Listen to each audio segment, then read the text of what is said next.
우리를 위해 싸우시는 분. 출애굽기 14장 14절 말씀. 여호와께서 너희를 위하여 싸우시리니 너희는 가만히 있을지니라. 앞으로는 넘실대는 홍해가 길을 가로막고 뒤에서는 애굽 군대가 병거를 타고 먼지 구름을 일으키며 달려오고 있었습니다.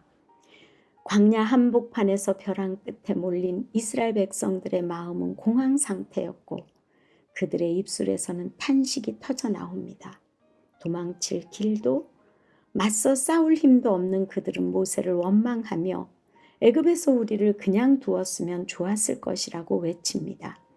그때 하나님은 모세를 통해 너희는 가만히 있으라고 선포하십니다.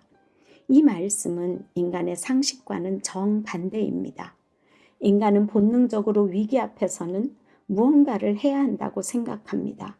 힘을 내고 맞서 싸우고 방법을 찾아야 한다고 말합니다. 그러나 하나님은 내가 싸울 테니 너희는 가만히 있으라고 하십니다. 이 말씀은 하나님의 주권을 전적으로 신뢰하라는 명령입니다.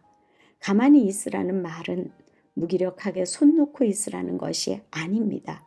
두려움과 조급함으로 휘두르던 인간적인 생각과 행동을 멈추고 전적으로 하나님을 바라보는 태도를 의미합니다.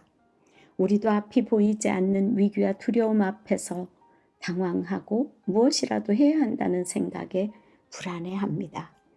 가만히 있는 것이 오히려 더 큰 용기와 믿음을 필요로 합니다.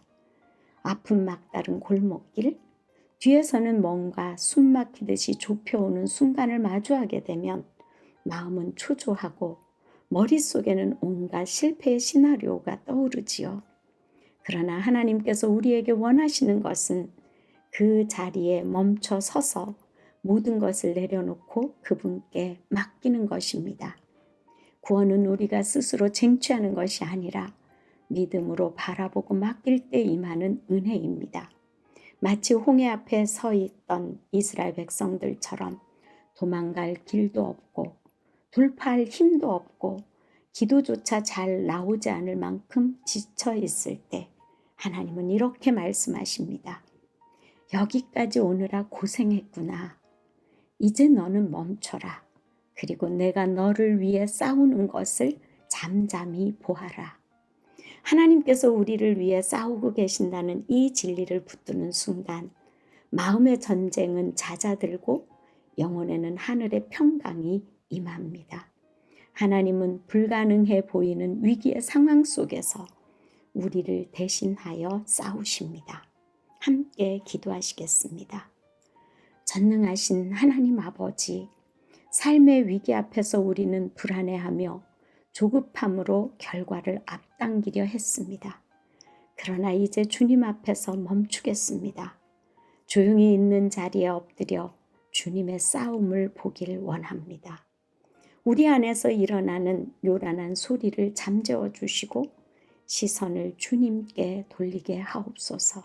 주님, 우리가 지금 붙들고 있는 불안과 걱정들을 내려놓고 우리를 위협하는 홍해를 가르시는 주님의 기적을 보게 하옵소서. 예수님의 이름으로 기도합니다. 아멘. 하나님 앞에서 함께 하루를 열어가십시다. 하나님께 맡기지 못하는 내면의 두려움은 무엇입니까? 사면 초가의 상황에서 우리를 위해 싸우시는 하나님을 묵상해 봅니다. 무언가 해야 한다는 불안감이 밀려올 때 가만히 있으라고 하신 말씀을 되뇌이며 믿음의 여백을 가지고 나아갑시다.